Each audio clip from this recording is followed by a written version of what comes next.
ನಿರ್ದೇಶಕ ವಿನೋದ್ ದೊಂಡಳೆ ಅವರು ಅಂದರೆ ಚೊಚ್ಚಲ ಸಿನಿಮಾ ಆಗಿ ಅಶೋಕ ಬ್ಲೇಡ್ ಸಿನಿಮಾ ನಿರ್ದೇಶನ ಮಾಡ್ತಾಯಿದ್ರು.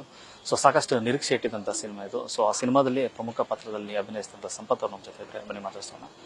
ಸರ್, ಆ ಇಂಡಸ್ಟ್ರಿಗೆ ಒಂದೊಂಥರ ದೊಡ್ಡ ಆಘಾತ ಅಂತಲೇ ಹೇಳ್ಬೋದು. ಯಾಕೆಂದರೆ ವಿನೋದ್ ದೊಂಡಳೆ ಅವರು ಕಿರುತೆರೆನಲ್ಲಿ ತುಂಬ ದೊಡ್ಡ ಹೆಸರು ಮಾಡಿ ಜನಪ್ರಿಯತೆ ಗಳಿಸಿದಂಥ ನಿರ್ದೇಶಕರು. ಸೊ ಈ ವಿಚಾರ ಮನೆಯವ್ರಿಗೂ ಅಲ್ಲದೆ ಇಡೀ ಇಂಡಸ್ಟ್ರಿಗೆ ಶಾಕಿಂಗ್ ವಿಚಾರ. ಸೊ ಅವ್ರ ಜೊತೆ ಕೆಲಸ ಮಾಡಿದಿರಿ. ವಿನೋದ್ ದೊಂಡಳೆ ಅಂದ ತಕ್ಷಣ ನಿಮಗೆ ಆ ನೆನಪು ಒಡನಾಟ? ನನಗೆ ಕೇವಲ ಸಿನಿಮಾ ಒಡನಾಟ ಅಲ್ಲ, ನಮ್ಮದು ರಂಗಭೂಮಿಯ ಒಡನಾಟ. ನಾವೆಲ್ಲ ಒಟ್ಟೊಟ್ಟಿಗೆ ಒಂದು 24 ವರ್ಷಗಳ ಗೆಳೆಯರು. ತುಂಬ ಕ್ರಿಯೇಟಿವ್ ಇದ್ದ, ತುಂಬ ಆ್ಯಕ್ಟಿವ್ ಆಗಿದ್ದ. ಮತ್ತು ಎಂಥ ಸಮಸ್ಯೆಗಳು ಬಂದರೂ ಅದನ್ನು ಫೇಸ್ ಮಾಡೋ ಬುದ್ಧಿವಂತಿಕೆ ಮತ್ತು ಶಕ್ತಿ ಎಲ್ಲವೂ ಇತ್ತು. ಅದು ಯಾಕೆ ಈ ಥರ ನಿರ್ಧಾರ ಮಾಡೋದನ್ನೋ ಗೊತ್ತಾಗ್ತಿಲ್ಲ. ಏನು ಹೇಳಬೇಕು ಅಂತ ಗೊತ್ತಾಗ್ತಿಲ್ಲ. ಒಂದು ರೀತಿ ಇಡೀ ನಮ್ಮ ಗೆಳೆಯರ ಬಳಗ, ಚಿತ್ರರಂಗ ಇರ್ಬೋದು ಅಥವಾ ಕಿರುತೆರೆ ಇರ್ಬೋದು, ಒಂದು ರೀತಿ ಶಾಕ್. ಅಂಥ ಪರಿಸ್ಥಿತಿ ಏನಿತ್ತಂತ ಅವನು ನಮ್ಗಳ ಜೊತೆಲಿ ಏನೂ ಹೇಳ್ತಾ ಇರಲಿಲ್ಲ. ಅವನು ಸಿನಿಮಾ ಬಗ್ಗೆ ಮಾತಾಡೋಣ ಅಷ್ಟೇ ಬಿಟ್ಟರೆ ಬೇರೆ ವಿಚಾರಗಳು ಏನನ್ನು, ಆ ಥರದ ಪ್ರಾಬ್ಲಮ್ಸ್ಗಳ ಬಗ್ಗೆ ಆಗಲಿ ಆ ಥರದ್ದು ಏನೂ ಡಿಸ್ಕಸ್ ಮಾಡ್ತಿರ್ಲಿಲ್ಲ. ರೀಸೆಂಟಾಗಿ ಫೋನ್ ಮಾಡಿದಾಗ್ಲೂ ಸದ್ಯದಲ್ಲೇ ಸಿನಿಮಾದ ಇನ್ನೊಂದು ಸ್ವಲ್ಪ ಬ್ಯಾಲೆನ್ಸ್ ಇರೋದು, ಶೂಟಿಂಗ್ ಮಾಡಬೇಕು, ಡೇಟ್ ಹೇಳ್ತೀನಿ ಅಂತ ಹೇಳಿದ್ದೆ ಬಿಟ್ಟರೆ ಸೊ ಬೇರೆ ಯಾವ ವಿಚಾರಗಳನ್ನೂ ಹೇಳ್ತಿರ್ಲಿಲ್ಲ. ಶೂಟಿಂಗ್ ಸಂದರ್ಭದಲ್ಲಿ ಏನಾದರೂ ಅವ್ರ ಕಷ್ಟ ನಷ್ಟ ಏನಾದರೂ ಹೇಳ್ಕೊತಾ ಇದ್ರ ಅಂತಂತ ಈ ಅಶೋಕ ಬ್ಲೇಡ್ ಸಂದರ್ಭದಲ್ಲಿ?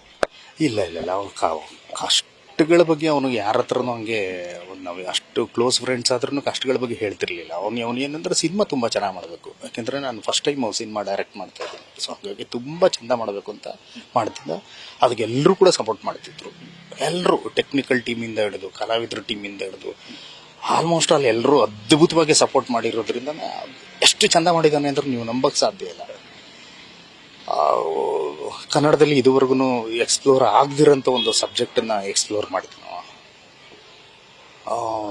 ಅಷ್ಟು ಸಿನಿಮಾ, ಈಗ ಸೀರಿಯಲ್ ಮಾಡ್ತಿದ್ದು ಗೊತ್ತಿತ್ತು, ಬಟ್ ಸಿನಿಮಾನ ಅಷ್ಟು ಚೆನ್ನಾಗಿ ಮಾಡ್ತಾನೆ ಅಂತ ನಮಗೆ ಗೊತ್ತಿರಲಿಲ್ಲ. ಫ್ರೇಮ್ ಟು ಫ್ರೇಮ್ ಎಷ್ಟು ಕೇರ್ ಮಾಡಿದ್ದಾನೆ ಅಂತಂದರೆ ಒಂಥರ ಮಗು ಕೇರ್ ಮಾಡ್ದಂಗೆ ಮಾಡಿದ್ದಾನೆ. ದೊಡ್ಡ ಕನ್ಸಿಟ್ಕೊಂಡು ಸಿನಿಮಾ ಮಾಡ್ತಿದ್ದ.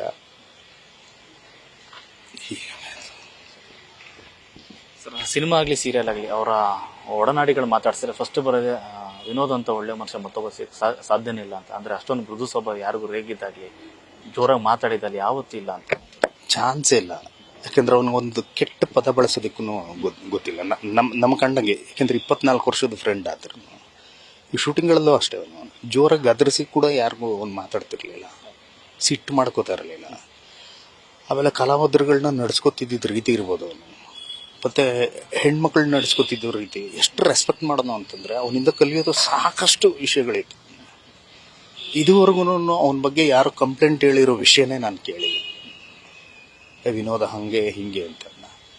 ಅಂಥವನು ಯಾಕೆ ಹಿಂಗೆ ಮಾಡ್ಕೊಂಡ, ಏನು ಒತ್ತಡಕ್ಕೊಳಗಾದ? ಅದು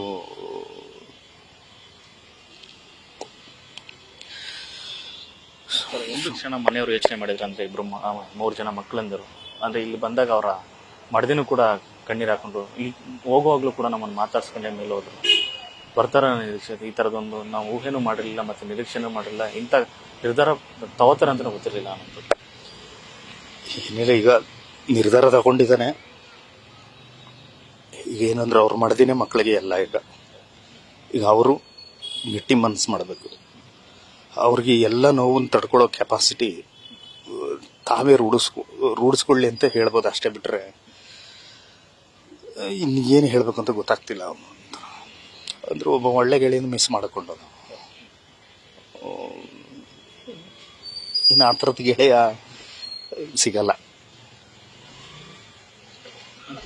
ನೋಡಿದ್ರ ಸರ್ ಹೋಗಿ? ಖಂಡಿತ ನೋಡಲ್ಲ. ಯಾಕೆಂದ್ರೆ ಅವನು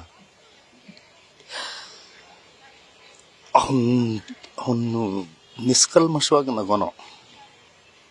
ಆ ನಗು ಇಲ್ದಿರೋ ಮುಖನ ನೋಡಲ್ಲ. ಇಲ್ಲಿ ಬಂದಿದ್ದೀನಿ, ಬಟ್ ಅವನ ಮುಖ ನೋಡಲ್ಲ.